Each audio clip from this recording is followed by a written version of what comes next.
Décryptage par Jamaldine Benchenouf.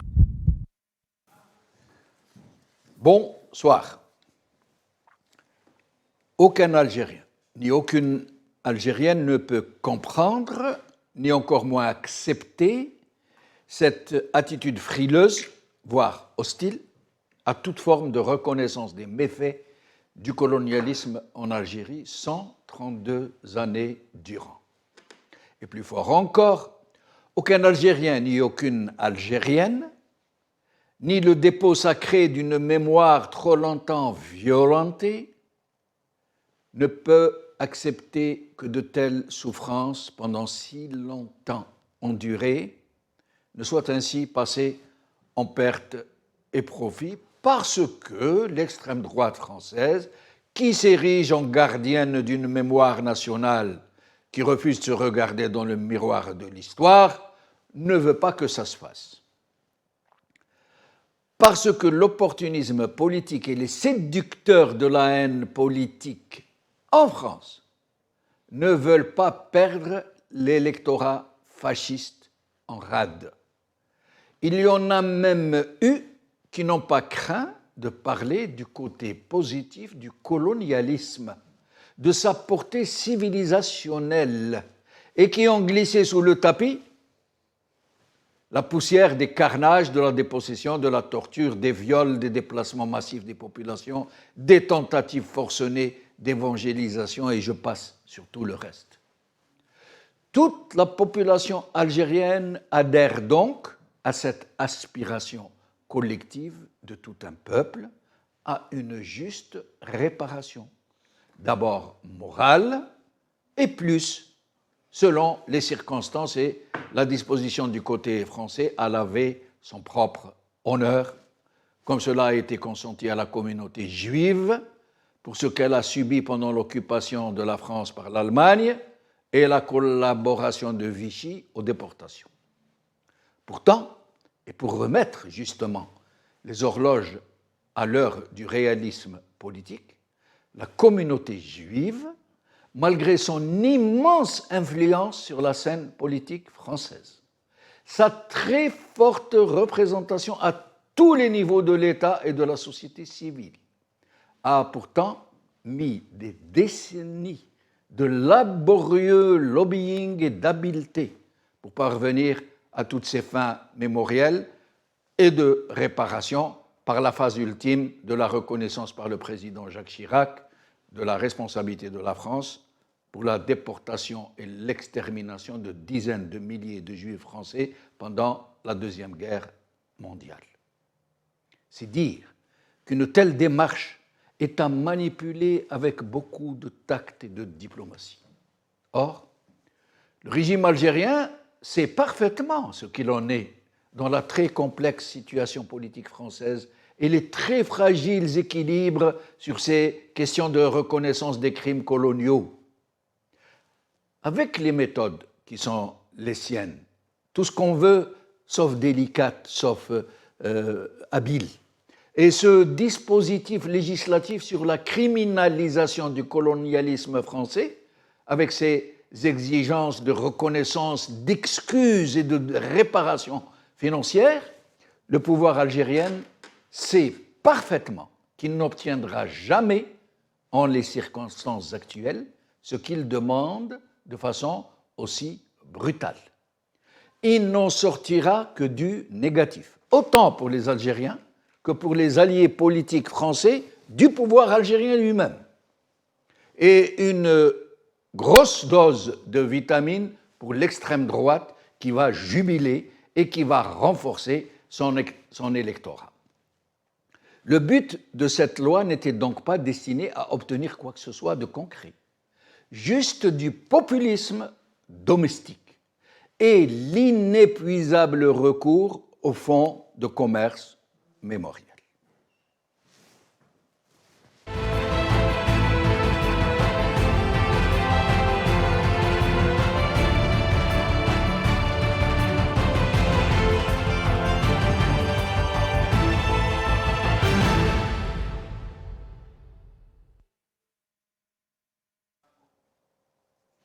Avec nous pour en parler, j'ai le plaisir de recevoir Mohamed Bakir, analyste politique, militant politique. Mohamed Bakir, merci d'être avec nous. Merci. Et par visio, j'ai le plaisir d'accueillir Lies Jbaili, économiste, militant politique, qui est avec nous donc ce soir. Lies, merci d'être avec nous. Je vous salue, cher Jamaluddin, et je vous salue mon ami Mohamed Bakir et toute l'équipe qui assure la couverture de votre émission. Encore merci pour l'invitation. Merci. Merci. Alors, Mohamed Bakir, donc notre sujet d'aujourd'hui, ce dispositif législatif sur la criminalisation, c'est comme ça qu'il s'appelle, du colonialisme français en Algérie. Dans quel but? Comme je viens de le dire à l'intro, nous savons très bien que ça ne va pas se faire. La communauté juive, aussi forte soit-elle, il lui a fallu de 1945 jusqu'en 1975 pour obtenir réparation sur l'affaire du Val-d'Hiv, les déportations du Val-d'Hiv. Alors, c'est fait pourquoi ce dispositif qui ne va pas aboutir, il n'y a aucun doute. À quelle fin ça a été lancé sur de tels rails qui sont destinés à une telle butée? Alors, à mon sens, il y a plusieurs aspects ou plusieurs niveaux. Il y a la question telle qu'elle est traitée au niveau de la PN, qui me semble être une chose. Et il y a les positions qui ont été prises par l'Algérie durant l'année 2025, que ce soit lors du sommet du début de l'année de l'Union africaine, où il y a eu une déclaration qui a été signée par 55 pays africains demandant la condamnation du colonialisme, que ce soit par le sommet qui s'est tenu à Alger, juste avant la réunion de la PN, où une déclaration aussi a été adoptée. Donc, il y a un manque de lisibilité. Est-ce que les trois moments se tiennent dans la même démarche, ou bien est-ce que cette démarche de la PN, où on a vu des scènes hallucinantes, quoique il n'y a pas qu'à la PN qu'on a vu des scènes hallucinantes, mais il faut s'interroger sur la cohérence d'ensemble. Le sommet de l'Union africaine au début de l'année a abordé cette question-là. Il y a une déclaration qui en est sortie, et c'est une démarche qui engage l'Union africaine. Ensuite, il y a eu une réunion, un sommet qui s'est tenu à Alger sur la question, où encore une déclaration a été adoptée, et une démarche est entamée en direction de l'ONU pour essayer d'établir, d'asseoir la condamnation du colonialisme. Dans votre introduction, vous avez été très clair. Il n'y a pas un Algérien qui peut remettre en cause la nécessité de considérer le colonialisme comme un système inique, un système dictatorial, un système anti-humaniste et même anti-humain. Donc le colonialisme est un crime contre l'humanité. Mais par contre, la lisibilité de la démarche du pouvoir algérien, elle interroge, surtout quand on voit une vaste hésitation qui s'installe. Ce qui veut dire que d'un côté, au niveau de l'Assemblée nationale, on a vu des 1, 2, 3, etc. Oui, c'est une unanimité unanime. Exact. Hein? Et on se rend compte qu'au niveau du Sénat, ce n'est pas la même ambiance. Donc, qu'est-ce qui se passe? Malheureusement, sur ce sujet-là, comme sur tant d'autres, on est réduit à émettre des hypothèses, pour ne pas dire à spéculer, à émettre des hypothèses. S'il y avait un débat serein, s'il y avait un débat ouvert dans la société, il y a eu échange sur les réseaux sociaux, il y a eu des points de vue qui ont été exprimés, il y a eu des aléas qui ont été pointés, des dérives qui ont été anticipées. Ça aurait pu avoir lieu de manière publique en Algérie, au niveau des différents médias. Et je pense que ça aurait économisé au pays des valses hésitations comme celles qu'on est en train de connaître, qui correspondent à on ne sait quel jeu ou quel calcul. Et ça donnerait plus de cohérence à la démarche de l'Algérie. Et l'attitude actuelle et ces méthodes vociférantes, littéralement, hein, qu'on a vues ensemble la dernière fois, elles gênent plus les amis de l'Algérie, ceux qui essayent d'aider, les historiens, les politiciens, certains partis politiques qui sont du côté de l'Algérie, qui essayent d'aider à reconnaître, justement, à réparer, si tant est qu'on pourrait y aller. Mais par contre, au même moment où elle gêne ses propres alliés, j'allais dire l'Algérie, ce n'est pas l'Algérie, ce système est en train d'apporter de l'eau au moulin de l'extrême droite. C'est un peu comme la période de Retailleau où ils en ont fait un super-héros. Il y aurait eu des élections à ce moment-là, il aurait été élu, mais les doigts dans le nez. Il n'y a pas quelqu'un qui réfléchit dans ce système pour leur dire de... Ça traduit le délitement qu'il y a au niveau du pays. Parce que l'Algérie, sur le plan de la diplomatie, l'Algérie de Bandang, où des différents sommets afro-asiatiques, ou des grandes réunions des non-alignés, c'était une grande diplomatie. C'était une diplomatie. D'autres pointures. C'était une autre pointure. C'est Mohamed Yazid, c'est Ben Yahya, avant c'était Chandarli, c'était Ahmed, dont les camarades viennent de lui rendre hommage. Donc c'était autre chose. Quand on voit l'élection qu'il y a eu à la commission africaine, où l'Algérie a gagné une vice-présidence, et qu'on voit dans la salle des gens crier 1, 2, 3, vive l'Algérie, il y a de quoi se taper la tête. Il y a de quoi se taper la tête contre un mur de fer. C'est vraiment désolant. Et malheureusement, ça traduit le niveau de délitement qu'il y a au niveau de la direction du pays. On le voit bien, au point où même les observateurs avertis, qui connaissent la nature de ce régime, qui souvent prévoient même où il peut aller, jusqu'à quel niveau d'absurdité il peut aller. De turpitude. Eux-mêmes n'en reviennent pas à chaque fois. À chaque fois, ils franchissent le mur du son. Oui. Lies Jbaili. Alors, déjà sur le titre, je ne suis pas vraiment d'accord parce que votre titre, il parle de la loi sur la criminalisation du colonialisme français en Algérie. Oui. Donc, il y a la colonisation et le colonialisme, il y a une différence quand même, une grande différence entre les deux, parce que la colonisation est un fait historique et la colonisation était ce qu'on appelle une idée, ce qu'on appelle un fait historique ou un fait politique de 1830 à 1962. Mais que le colonialisme, en revanche, au fait, c'est une idée politique qui ne se limite pas durant la période des colonies. C'est-à-dire la colonisation, ok, d'accord, mais colonialisme, non. Moi, personnellement, je ne suis pas d'accord parce que nous avons notre Vous avez raison, Lies Bailey, si tant est qu'il nous faille pinailler un peu sur les nuances. Je suis d'accord avec vous, c'est vrai, on aurait dû mettre de la colonisation en Algérie, c'est plus précis, c'est plus pointu. Oui, absolument. Alors, revenons à cette loi sur la colonisation de la colonisation française en Algérie. Finalement, c'est un fonds de commerce. Moi, j'ai été invité maintes fois et je me suis posé la question, pourquoi maintenant la remettre au goût du jour?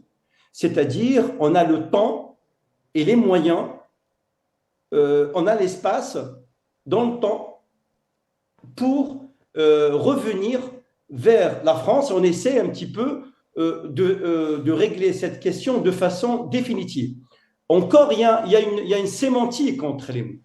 Quand le ministre des Moudjahidines il dit que l'Algérie ne transige pas sur la mémoire nationale, je suis d'accord, sur la mémoire nationale. Par contre, regardez bien, si vous avez suivi un peu l'intervention de Ségolène Royal, qui vient d'être élu président de l'association franco-algérienne, qui a remplacé Montebourg, de droite et de gauche, peu importe. Mais elle, qu'est-ce qu'elle dit? Regardez, je n'accepte pas le concept de rente mémorielle. Là, elle ne parle pas de mémoire nationale. Elle parle de rente mémorielle. C'est une manière commode de délégitimer la parole des blessés de l'histoire. Il y a un monsieur Moisiman qui intervient fréquemment sur boulevard Voltaire et qui dit « Ok, si l'Algérie veut la repentance, eh ben, je suis pour une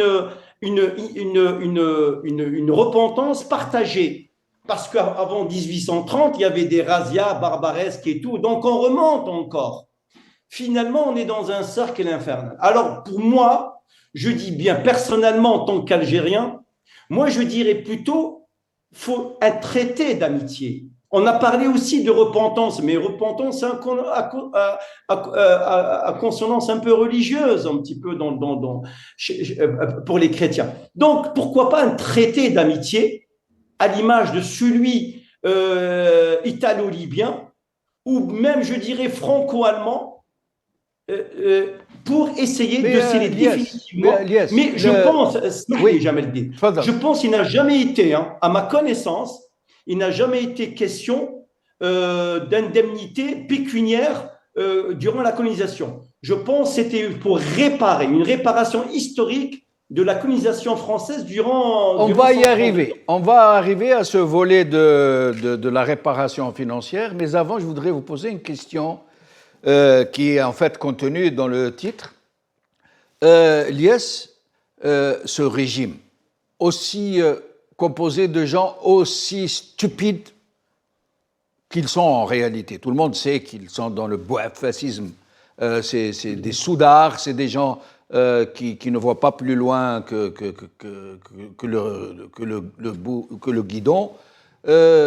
Mais ils savent quand même, ils savent malgré tout, parce que toutes leurs affaires sont en France, leur famille, l'avenir de leur famille, etc. Ils savent qu'une telle entrée dans la corrida va desservir leurs alliés naturels, plutôt les alliés naturels de l'Algérie, les alliés politiques naturels de l'Algérie, la gauche et la France insoumise, et tout ce vivier de politiciens très... qui penchent à une véritable amitié avec l'Algérie, ils vont les mettre dans la gêne, en difficulté. Au même moment où ils apportent une véritable dot à l'extrême droite qui est en train de triompher. On vient de lui donner l'occasion de se faire élire à coup sûr si elle sait maintenir un peu ce fonds de commerce en effervescence. Pourquoi l'ont-ils fait ? Est-ce que c'est opportun ? Pourquoi l'ont-ils fait maintenant ? Est-ce que c'est juste destiné à la consommation domestique, puisqu'ils savent qu'ils ne vont rien obtenir du côté français, ou est-ce que c'est de la provocation, ou d'après vous, quelle est votre lecture ? Alors, il y a 3 lectures. Vous avez parfaitement raison quand vous avez répondu tout à l'heure à mon ami Mohamed, c'est vrai. Donc, le pouvoir algérien n'obtiendra rien du tout. Et faire le comparatif par rapport à ce qui s'est passé entre les déportés, les peuples de Veldiv, parce qu'il y avait la réparation, la reconnaissance de l'État français quand Jacques Chirac il a décidé de reconnaître, alors que François Mitterrand, il aurait pu le reconnaître avec son ami Bousquet. Donc Bousquet, ils étaient un petit peu, soi-disant, trempés dans des décisions politiques et historiques. Donc la France, elle a décidé de reconnaître. Mais pour nous, ça va être très, très difficile. En tout cas, le timing, le pouvoir algérien, je dirais même, n'obtiendra rien du tout. Au contraire, c'est l'échec. C'est l'échec. D'ailleurs, Macron, il a abandonné l'histoire de l'Algérie. Et c'est fini. Je pense que c'est un dossier quasiment. Il lui reste 1 an et demi pour finir son mandat. Même question de Groenland, Trump lui a répondu par avion, écoutez, je t'aime bien Emmanuel, mais c'est fini, il te reste qu'1 an et demi, tu vas partir. Ça veut dire que c'est fini, que Macron, il a compris qu'avec ce régime, il n'y a rien en fait. C'est un régime qui est très rigide, qui dans la provocation, qui choisit mal son timing et qui essaye un petit peu de desservir, je dirais même sa cause. Je pense que Macron lui a donné, il a soutenu tellement le régime. Moi, je me rappelle au Portugal, quand Macron il a désavoué pleinement Retailleau était furieux. Comment ça se fait que je suis ministre d'un ministère régalien et que ministre d'une puissance démocratique comme la France me désavoue pleinement en direct? Eh bien oui, Macron a désavoué tout le monde, tout ça pour donner encore une chance davantage à ce régime. Mais ce régime, au fait, il navigue aveugle, Jamel Din, il n'y a rien. Moi, j'ai toujours posé la question, pourquoi le timing maintenant? vous auriez dû essayer de remodeler un peu les morceaux qui sont cassés avec Macron, parce qu'il lui reste 1 an et demi. Qui va prendre le pouvoir en Algérie? La gauche, elle est en retard. Elle est en retard. Je le dis, Jamel Din, moi je le dis pouvoir en honnêtement. France, vous voulez dire? Non, en France. Oui. Je pense que LFI ne prendra pas le pouvoir parce que LFI est considéré dans l'esprit français un pouvoir, une opposition de contestation. C'est bien, je veux dire, de contester. Ça reste de la spéculation, Lies. Oui, certes de la spéculation, mais Jamel Din, il faut tester la France profonde. Parce que tellement les problèmes, maintenant, quels sont les 2 problèmes qui vont revenir en France? C'est l'économie et la sécurité. L'économie et la sécurité. Ce sont les 2 volets sur lesquels le futur candidat français, il va essayer un petit peu de régler le problème. Maintenant, notre problème, les relations franco-algériennes, au fait, du point de vue sécuritaire... Alors, Mohamed Bakir veut interférer avec vous. Allez-y, Mohamed. On a déjà eu un échange, moi et Elias, sur cette question-là, sur le colonialisme. Qu'est-ce qu'on doit entendre par le colonialisme? Le colonialisme, c'est une forme de capitalisme. On est en train de parler d'une forme de capitalisme. L'un des mécanismes de défense du colonialisme, c'est de créer, de brouiller les lignes avec ce qui se passait dans l'Antiquité et au niveau du Moyen-Âge, les mouvements de population qui se déplaçaient sur d'autres territoires. Ça n'a pas la même logique que le colonialisme, qui est une logique de subjugation et d'occupation. Et non seulement d'occupation, mais de soumission à un centre. Parce que le colonialisme moderne, le colonialisme duquel on parle, c'est celui-là. C'est une forme de capitalisme, une forme très, très, très violente de déstructuration des sociétés qu'il atteint, etc. Est-ce qu'il faudrait s'attacher à une forme particulière? Est-ce qu'il faut s'attacher à la forme belge ou italienne Je pense qu'il faut aller vers une condamnation de principe. Mais maintenant, pour nous... En l'occurrence, c'est la condamnation du colonialisme français. Du colonialisme en général. Du colonialisme comme crime contre l'humanité. Ça c'est l'initiative africaine. Oui, mais pour ce qui est des lois qui viennent de passer, c'est la condamnation du colonialisme cette loi est inopportune. français. Cette loi est inopportune. Oui. Parce qu'à partir du moment où, en tant qu'État, on est engagé au niveau de l'Union africaine et qu'on a prolongé cet engagement par un sommet à Alger, oui. Pourquoi adopter un texte au niveau de l'Assemblée nationale? Il y a une incohérence, oui. Puisque la hiérarchie des lois, elle est connue. On est en train de travailler sur un traité international duquel on fera partie. À partir de ce moment-là, il s'agit juste de le transposer dans le droit algérien. C'est tout. Oui, mais le sommet d'Alger a fait pchit. Hein, il y a eu très peu de participation à haut niveau. La salle était quasiment dépeuplée. Ça reflète l'influence qui est exercée. Oui. Mais la démarche du sommet africain, qui a été portée par l'Algérie et l'Afrique du Sud, elle était beaucoup plus forte. Oui.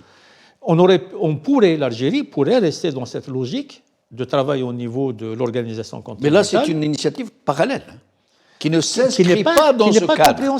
Qui n'est pas compréhensible. Oui, mais c'est comme ça. C'est une sortie de ce régime. Pourquoi? Comme ça. Pour nous, en tant qu'Algériens, la question du colonialisme est close depuis le 19 mars 1962. Le 19 mars 1962 a clos cette question pour les Algériens. Oui. La France s'est inclinée le 3 juillet 1962. Donc c'est un dossier qui est clos dans son aspect bilatéral, il est classé. Les accords d'Évian ont abordé la question des réparations, des réparations mutuelles. Des deux côtés. Des deux côtés. Donc il n'y a pas sujet en la matière. Le reliquat qui reste, ce qui a été utilisé comme les essais bactériochimiques, le nucléaire, etc., ça faisait partie des accords d'Évian. Ça a même dépassé en termes de... Ce qui rend la chose plus compliquée. Plus compliquée, absolument. Parce que cette loi... cachée aux Algériens. Parce que cette loi, si elle doit aller jusqu'au bout, la loi de la PN, si elle doit aller jusqu'au bout, elle doit déterrer Boumdine de l'Alia. Il faudrait enlever ces ossements de l'Alia. Pas seulement Boumediene, même après, puisque les essais bactériologiques et chimiques se sont poursuivis jusqu'en 87, je crois. 86-87. Voilà.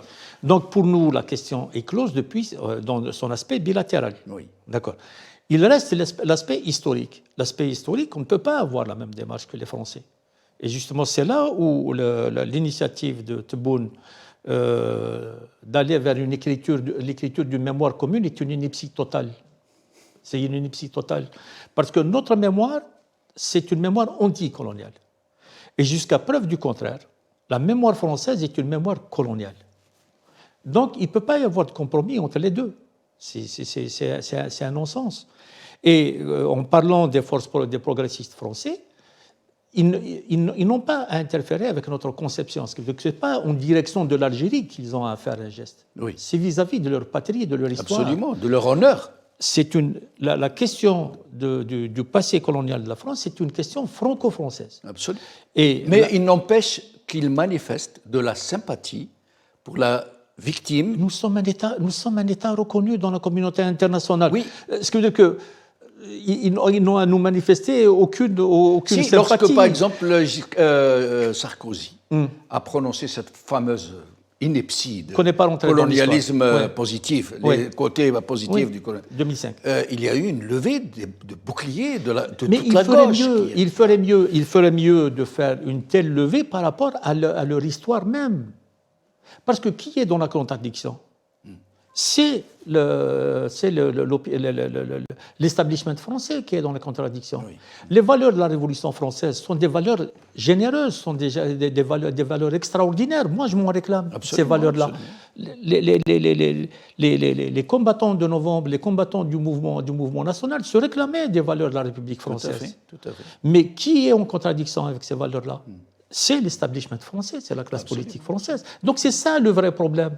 Au lieu qu'ils nous disent franco-français, on vous aime bien, vous nous aimez ou vous nous aimez pas, on est un État indépendant. Oui, mais ils sont d'un certain apport pour des relations bilatérales. Alors, à mon avis, ce qui serait le plus intéressant, pourquoi? Parce que le piège de ce qui est en train de se passer, c'est que nous sommes en train de discuter du passé à un moment où le monde est en train de basculer. Et comment basculer? Aujourd'hui, Trump, c'est à Cross-Montana qu'il est, c'est ça? Je ne sais pas. Oui, c'est à Cross-Montana. Trump, il explicite son idée de Conseil mondial de la paix. Un Conseil mondial de la paix. Où sont conviés des criminels de guerre. Ce qui est une mise à mort de l'ONU. Oui, absolument. C'est ce qu'il dit. C'est ce qu'il dit. Voilà. C'est ce qu'il dit ouvertement. Ce qui est une mise à mort de l'ONU. Et un Conseil de la paix où ne seront pas admis tous les pays. Oui. Il est en train de les choisir. Oui. Mais là, c'est le monde dans lequel on est en train d'évoluer. C'est par rapport à ça qu'on doit réfléchir à nos rapports avec la France, à nos rapports avec l'Union européenne. L'Union européenne est en train d'être marginalisée. L'Afrique est un territoire oublié. Est-ce que nous n'avons pas intérêt, les stratèges qui sont en train de gouverner nos pays, est-ce qu'ils n'ont pas intérêt à construire des convergences sur ce plan-là? Des alliances. Des alliances. Stratégiques. Pour que, dans l'antagonisme entre les deux géants, entre la Chine... Mais ça va se faire. Sauf que ça va se faire. Une alliance contre le trumpisme triomphant va forcément se faire. Mais sans nous, très certainement. Malheureusement. Parce que nous ne sommes ni dans le Conseil de la paix... À notre déterminant. À notre détriment. Absolument. Oui. Mais c'est déjà visible. Ce qui veut dire qu'au moment où il y a ces enjeux-là et d'autres enjeux encore qui sont posés, nous, on nous occupe avec une question que nous avons réglée en 62. Et qui n'est d'aucun rapport. Ça veut dire, moi j'essaie d'être très terre à terre, ça veut dire que ce projet de loi ne va pas aboutir. S'il avait une chance sur 1 milliard d'aboutir à ce qu'il demande, et écoutez ce qu'il demande, c'est la reconnaissance, des excuses et des réparations financières. Ça veut dire, pour quelqu'un de moyennement réaliste, qui connaît la situation en France, ça ne se fera pas. Alors donc, pourquoi mettre mal à l'aise, mettre dans la gêne? Ça veut dire que les gens qui chauffent les sièges actuellement à l'APN, ils sont plus patriotes, plus soucieux de l'intérêt de notre peuple que les gens qui ont négocié à Évian. Voilà. C'est ça que ça veut dire. Entre autres approches. Mais ramener à notre période aujourd'hui, ça veut dire dans un tout autre contexte. c'est absolument contre-productif. Il y a des gens qui nous reprochent de dénoncer ce dispositif législatif parce que nous serions des amis de la France. Alors que ce qu'il faut retenir, c'est que ce dispositif est malvenu.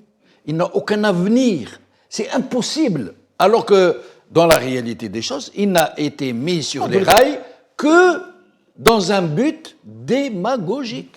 Il faut bien retenir le fait, à mon avis, il faut bien retenir le fait, et c'est lui qui l'a dit, dans mon opinion, que l'initiative d'une mémoire commune est celle de Tebboune. Oui. Alors, quelle mémoire qu'on va écrire? C'est ça le problème. Nous, on a été colonisés, on a été spoliés, on a été bannis, on a subi le code de l'indigénat, etc.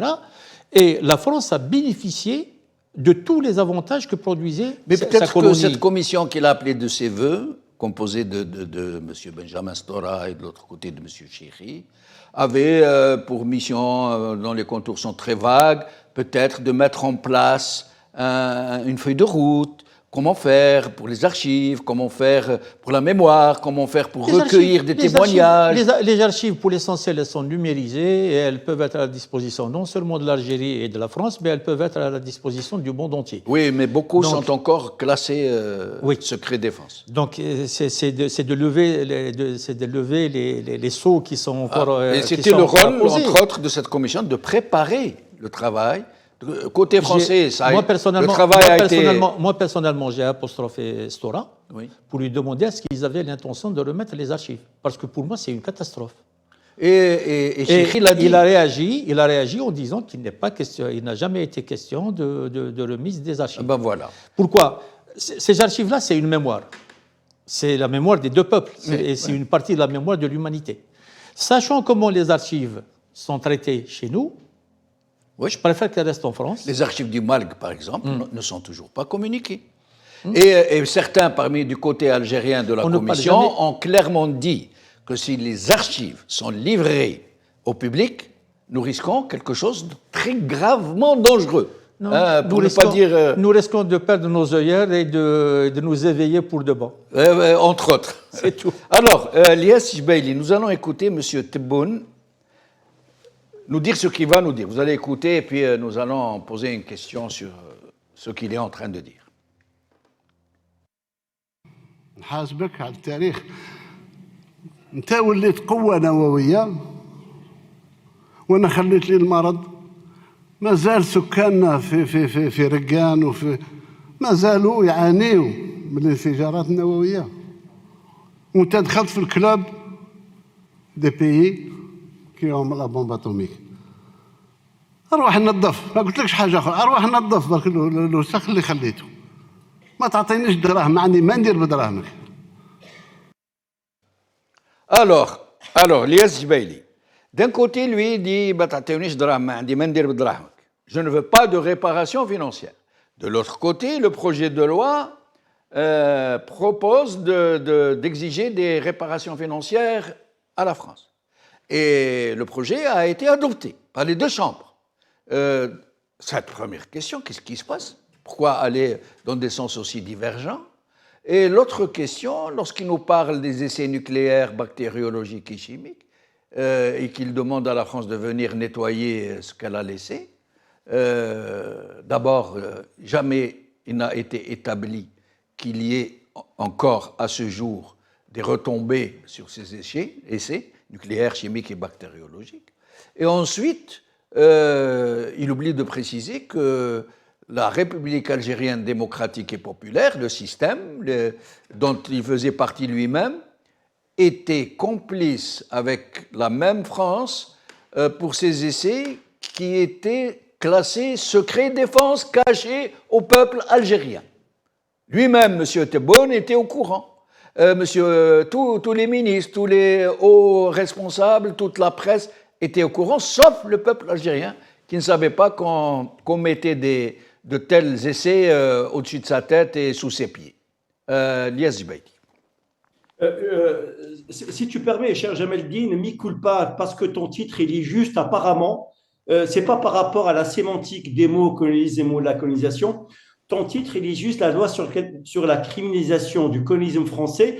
Je pense que ton titre, il fait allusion par rapport au texte qui a été adopté à Alger. Et donc, tu venais de dire Oui, c'est l'intitulé officiel. Tout à fait. L'article Sahala, mi culpa, parce que là, parce que quand on est rationnel, on essaie de se rattraper. Donc, c'était qui reflétait la colère grandissante en Afrique. Et moi, personnellement, je comprends, je m'inscris dans ce texte qui initie le mouvement d'aspiration aussi pour les justices réparatrices en Afrique. Mais moi, je considère, Lies, que ce n'est pas à notre titre que vous avez fait le reproche, mais au titre de l'intitulé de l'État algérien, si on peut dire. Absolument. Alors que celui de l'Assemblée, parce qu'il vient de le dire tout à l'heure, Mohamed, il y a une incohérence. Lui, il ne parle pas de colonisme, c'est la colonisation. Parce que les Français, en fait, ici, quand ils ont repris le mot par rapport à ce qui s'est passé au Parlement algérien, ils parlaient de la colonisation. Et le texte qui a été adopté, qui était adopté à Alger, qui parlait du colonisme français, c'est-à-dire pour toute l'Afrique. Donc, les mots sont choisis sciemment en fonction du timing, en fonction des besoins et tout. Oui, et sur cette déclaration de M. Tebboune qui ne veut pas d'argent, contrairement à ce que prévoit cette loi et ce qu'exige cette loi. Tout à fait. Juste, j'attire votre attention. Est-ce que tu sais, Jamel Eldin, que l'Algérie a toujours milité, becs et ongles, pour essayer de fédérer, de mobiliser le Vietnam par rapport à cette question du colonisme ou la colonisation, mais le Vietnam, il a tourné la page. Et pourtant, je dis bien pourtant, la guerre de les révolutionnaires de 54, il faut dire les choses, ils sont inspirés sur la guerre de Bien Phu. Il faut dire, au Vietnam, le Vietnam, il a souffert, il a subi toutes les offres des guerres, napalm et tout, aussi bien français qu'américains.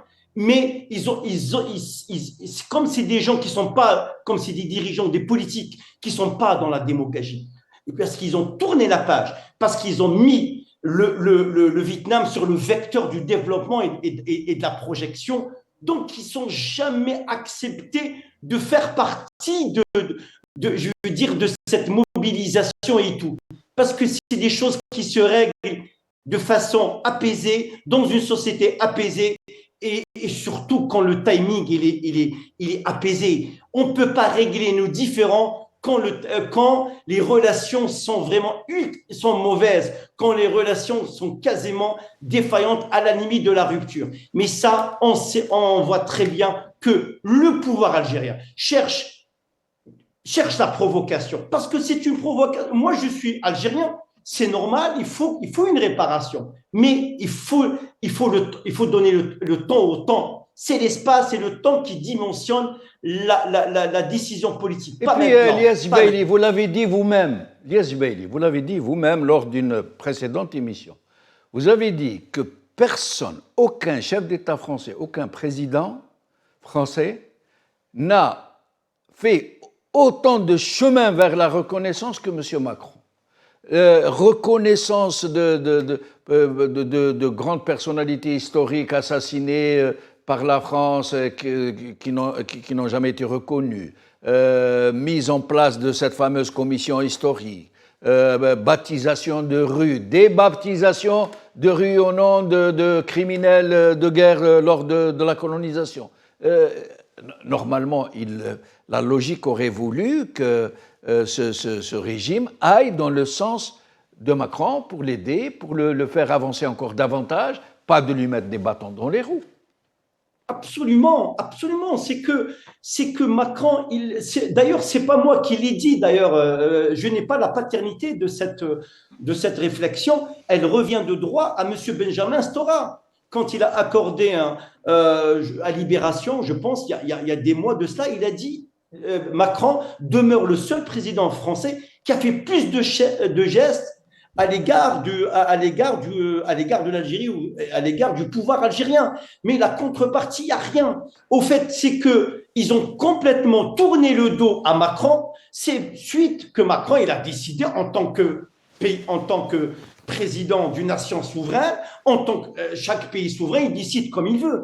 Quand la France a décidé de reconnaître la marocanité, et d'ailleurs, il faut rendre hommage à Macron parce qu'il lui a dit face à face que moi, je vais reconnaître que M. Tebboune, en tant que président de la France, va reconnaître lors du G20 à Bari en Italie. Donc, le plus loyal, c'est lui. Le plus qui a fait de gestes, c'est Macron. Mais le régime, il navigue à vue, il n'y a rien. Moi, ce qui me chagrine un peu, c'est que M.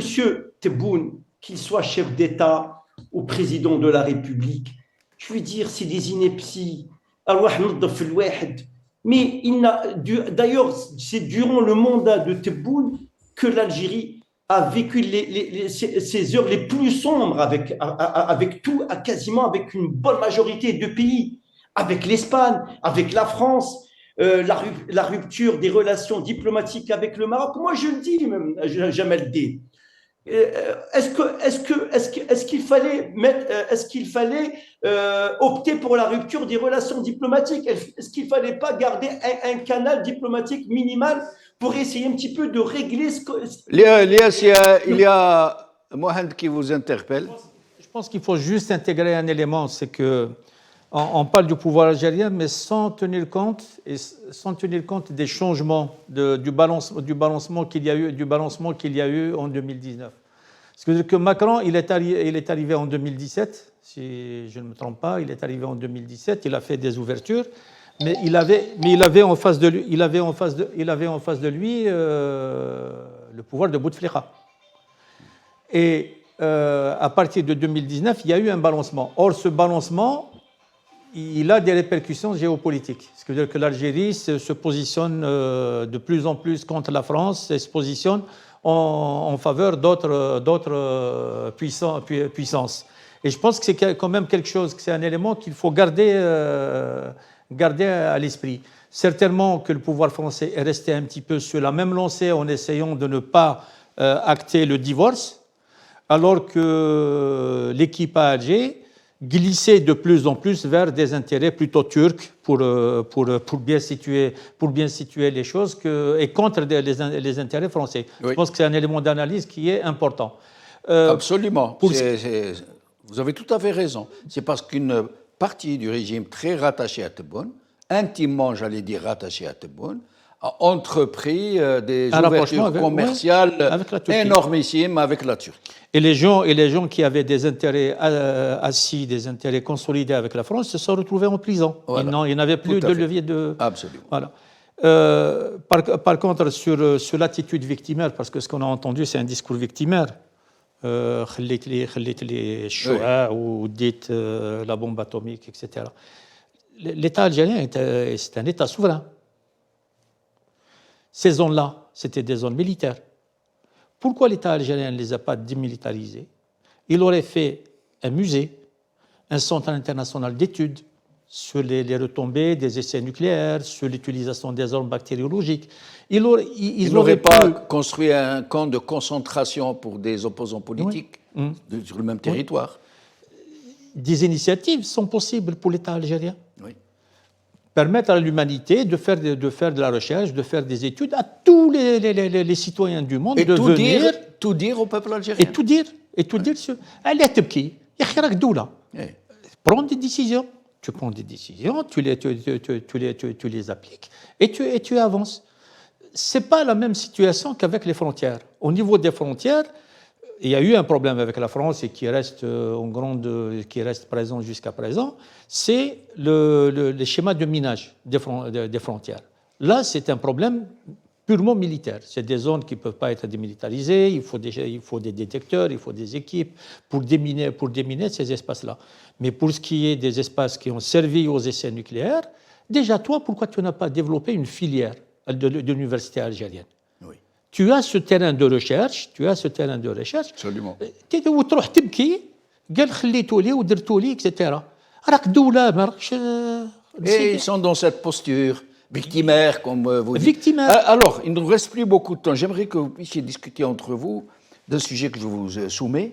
À partir du moment où on veut faire la lumière sur une partie de notre histoire. C'est tout à fait légitime. Pourquoi ne pas commencer par le plus récent, exiger des Algériens, enfin pas exiger, permettre aux Algériens d'aller vers un débat national sur ce qui se passe maintenant, sur la fraude électorale, sur la place de l'armée dans la décision politique, sur la désignation d'un président au lieu que soit élu. Et puis on remonte les années rouges pour tout savoir de ce qui s'est passé. Puis on remonte la guerre de révolution. Pardon, et j'en aurais fini. Et puis, plus loin encore, parce qu'il n'y a pas eu que le colonialisme français. Il y a eu la présence turque qui peut être considérée comme une occupation, plutôt que... Ça fait partie de notre histoire. Mais quand vous rentrez dans les détails de la présence turque en Algérie, il y a beaucoup à dire. Vous savez et puis plus loin, tous les colonialismes qui sont succédés et toute cette catharsis que nous n'avons pas fait, cette thérapie collective pour sortir de cette mémoire que charrient nos générations successives qui ont toutes été colonisées, violentées. Pourquoi ne pas aller vérité et justice depuis ce jour jusqu'à des siècles plus avant? J'aurais deux choses à dire. Et puis aussi à l'IS. J'aurais deux choses à dire. Vous savez qu'à Vgaïth, qu'à l'université de Vgaïth, il y a un doctorant qui est en train de se battre pour faire admettre sa thèse, qui a été validée, qui a été discutée, rediscutée, etc. C'est une thèse qui porte sur le séparatisme kabyle. C'est une thèse de doctorat d'état de sociologie, et il est interdit de soutenance. Alors que c'est un travail universitaire, c'est quelqu'un qui a travaillé sur une question. Oui. Comment cette question-là se pose, comment elle se pose dans la société, quels sont les acteurs, quelles sont les interactions entre eux. Un travail scientifique, cadré par la science, etc. Sa thèse, c'est la thèse de Samir Larabi. Samir Larabi qui est militant du PST, donc on ne peut pas... Parti qui a été dissous, rappelons-le. Oui, qui est gelé. Qu'on ne peut pas soupçonner de sympathie avec le séparatisme, etc. Et en plus, c'est un doctorat, ce qui veut dire qu'il est tenu par une éthique. Par une éthique. La question de notre passé, ce n'est pas de décréter ce qui est halal et ce qui n'est pas halal. Il peut y avoir des avis divergents sur la période turque, il peut y avoir des avis divergents sur l'arrivée des musulmans, il peut y avoir des avis divergents sur le rapport à Rome, etc. Mais qu'il y ait du travail, qu'il y ait de la réflexion, qu'il y ait de la production universitaire. Absolument. Sur l'arrivée des Beni Hillel et Soleim, c'est très important, il faut parler de tout. Qui est le moindre problème. Hein, absolument, mais il faut en parler, parce que les avis sont partagés. Voilà. Et j'avais un deuxième point. Donc, le deuxième point, je me suis perdu. Nous allons aller à l'IS et je reviens à vous pour le mot de la fin, parce que nous arrivons. L'IS, sur ce problème, à partir du moment où on veut faire la lumière sur notre passé, allez-y. Si tu permets. Oui, allez-y. Oui, bien sûr. Vous avez reçu quelqu'un, vous avez reçu Boukroua. Oui. Et il a formulé une proposition. Moi, je suis pour Itn Haouga. Oui. C'est ça ma position fondamentale. Mais il a formulé une proposition qui, me semble-t-il, peut être un début de solution. C'est de faire de la prochaine Assemblée nationale un lieu de débat. Donc c'est un avec compromis. Les mêmes? Non. Ou le lieu seulement? Non. Le lieu? Non. Vous l'avez reçu, vous avez discuté avec lui, il a formulé une proposition. Oui. Il a dit qu'il faut qu'il y ait des élections libres, que ce soit des élections authentiquement démocratiques, et que les gens qui seront à l'Assemblée nationale puissent déjà entamer le débat pour une transition. Oui. Comme ça, on ne touche pas à l'architecture actuelle, si j'ai bien compris. Oui, en effet. Voilà. Ouais. On ne touche pas à Tebboune, on ne touche pas à Al-Mouradia, mais on a peut juste déjà, des représentants du peuple. On peut partir déjà de l'Assemblée nationale pour entamer un débat national, pour entamer un début de transition. Je pense que ça peut être recevable. Oui. Ce qui veut dire que moi qui suis pour Itn Haouga, c'est une solution comme une autre. Moi, ça m'interpelle. Personnellement, moi, ça m'interpelle. En étant sur Itn Haouga, ça m'interpelle. J'espère que de l'autre côté complètement, Msbar Jaha, ça les interpelle aussi. Ça m'étonnerait beaucoup. Lies Jbeili, sur cette nécessité de faire la lumière, pas seulement sur le colonialisme français, surtout, en commençant par aujourd'hui, et remonter jusque, je ne sais pas, aux Romains, aux Byzantins et tous les autres.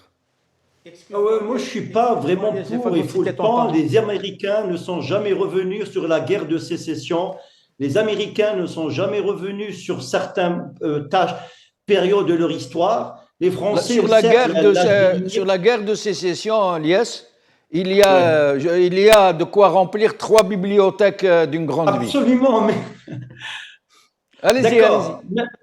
Oui, tout à fait. Même les Français, ils ne sont jamais revenus sur la révolution de 1789 et sur les fondations de la première et voire la deuxième République.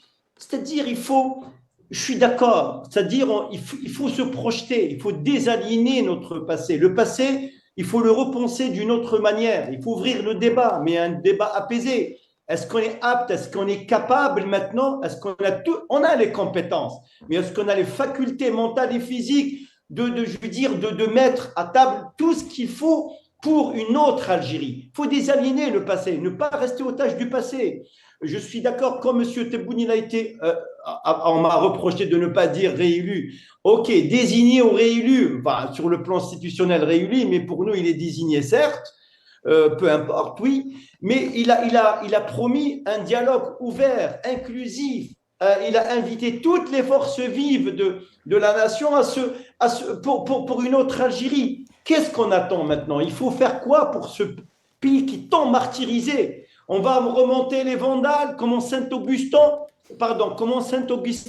il a été tué par les Vandales de passage, il a été blessé à Sogaras. On va remonter ça. Étape par étape. Petit à petit, l'oiseau fait son nid. L'urgence maintenant de notre pays, c'est se projeter, comment embrasser cette démocratie, comment mettre notre pays sur les vecteurs démocratiques, comment la faire tourner vers le monde, un monde moderne, une autre façon. Le monde a changé, Jamel Din. Oui, on va revenir. Anna, personnellement, je peux dire, écoutez, ouvrez-moi le débat, comment les 17 cadres de la Wilaya 1 ont été assassinés à Tunis. Qui est derrière son assassinat? Est-ce que Bourguiba, est-ce que ceci, est-ce que cela, est-ce que c'est eux ou pas? Moi, j'ai le droit de le poser en tant que militant, citoyen algérien. Est-ce que c'est le moment? Non. Ce qui est le moment, c'est comment projeter notre pays, comment lui donner une économie solide, comment rendre une société civile émancipée, ouverte vers les technologies, vers le savoir, vers les connaissances, comment réparer. On a besoin d'une thérapie, Jamel Din. Merci Ilyas Beili, merci Mohamed Bakir. Nous arrivons à la fin de cette émission. Le monde est en effet en train de changer. Il est en train de retourner en courant vers la jungle, où tout est permis pour les plus forts. Et je crois que le moment est venu pour des pays comme le nôtre de disposer de gouvernants responsables qui disposent d'une vision apaisée des choses. Merci beaucoup. Bonne soirée.